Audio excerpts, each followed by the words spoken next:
Hi friends, సింపుల్గా Punjabi dress pant ఎలా cut చేసుకోవాలో ఈ వీడియో చూసేద్దామా.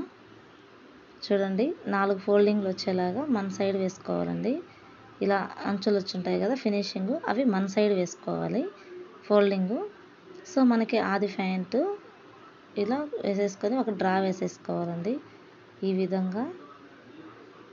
సో అదే డ్రాయింగ్ పైన మనం కట్ చేసుకోవాలి. సో ఈ విధంగా కట్ చేసుకుంటే మనకి చాలా ఈజీగా ఒక హాఫ్ అన్ అవర్లో మనం ప్యాంట్ని ఎలా కుట్టేసుకుందాం ఈ వీడియోలో చూసేద్దాము. సో ఇలా వచ్చేసింది ఫైనల్గా కటింగ్ అయిపోయిన తర్వాత. చూసారా, ఇది ప్యాంటు.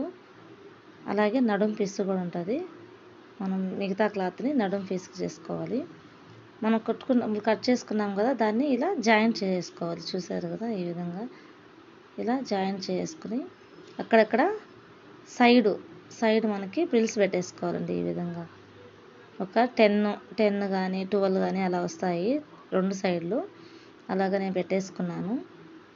ఫస్ట్ ఒక దగ్గర పెట్టేసుకొని నెక్స్ట్ ఈ సైడ్ చాలా ఈజీగా ప్రిల్స్ పెట్టేసుకొని పటియాలా టైప్ ఉంటుంది. చూసారా, ఇది నడుం పీసు. ఏమన్నా జాయింట్లు కావాల్సింటే మనకి ఎక్స్ట్రా పీస్తో జాయింట్ వేసేసుకుంటాం. ఇది నాడా పెట్టుకుంటాం కదా, సో ఆ సైడ్ కూడా కుట్టేసుకున్నాను. మనకి ఇప్పుడు నడుం పీసు, నడుం బెల్ట్ అంటారు దీన్ని. సో దాన్ని పెట్టేసుకుంటాం మనం వీటికి. ఎంత చూసారా ఎంత నీట్గా వచ్చేస్తుందో. సో పైన కూడా ఒకసారి ఒక టాకా వేసేసుకుంటే చాలా నీట్గా ఉంటుంది మనకి ప్యాంట్ చూసేందుకు. నెక్స్ట్ పైన వేసేస్తున్నాను.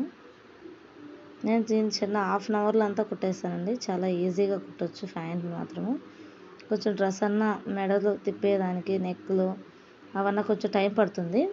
ప్యాంట్ మాత్రం చాలా ఈజీగా కుట్టేయచ్చు, కొంచెం డిస్టర్బెన్స్ అయినక్కడ. సో ఇవి ఉంటాయి కదా ముందు నాడాలకి, సో అవి కొంచెం గ్యాప్ ఇచ్చుకొని కుట్టేయాలి.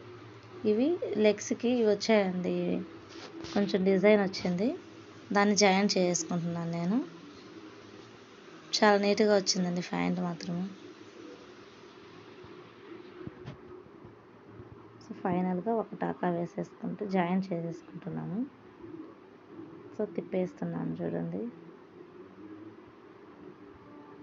కలర్ కాంబినేషన్ చాలా బాగుంది ఈ డ్రెస్. ఆన్లైన్లో తీసుకున్న డ్రెస్ ఇది. సో ప్యాంట్ రెడీ అయిపోయింది. ప్యాంట్కి ఇప్పుడు మనం చూసుకోవాలండి ఏది కొంచెం ఎక్స్ట్రా ఉందా అట్లాగనేసి. అంతా కరెక్ట్గా వచ్చింది. దీనికి నాడా కూడా పెట్టేసుకోవాలి. ఒకసారి ముందు నాడా కూడా కుట్టేసుకుంటే నాడా కూడా దానిలోకి ఎక్కిచ్చేసేసుకోవాలి. నేను కుడుతున్నాను చూడండి. ఒక సన్న క్లాత్ తీసేసుకొని నాడా పెట్టేసుకున్నాను. ఇలాగా మనకి సేఫ్టీ పిన్స్ ఉంటాయి కదా, వాటితో చూసారా నాడాని ఈ విధంగా సింపుల్గా ఎక్కిచ్చేసుకుంటున్నాను. సో ఇంత సింపుల్గా మనం ప్యాంట్ని డీటెయిల్గా చూపించాను, కటింగు అండ్ స్టిచ్చింగు. ఈ వీడియో మీకు నచ్చినట్లయితే తప్పకుండా లైక్ చేసి సబ్స్క్రైబ్ చేసుకొని వాళ్ళు ఉన్నట్టు సబ్స్క్రైబ్ చేసుకోండి friends. Thank you for watching అండి. Bye bye.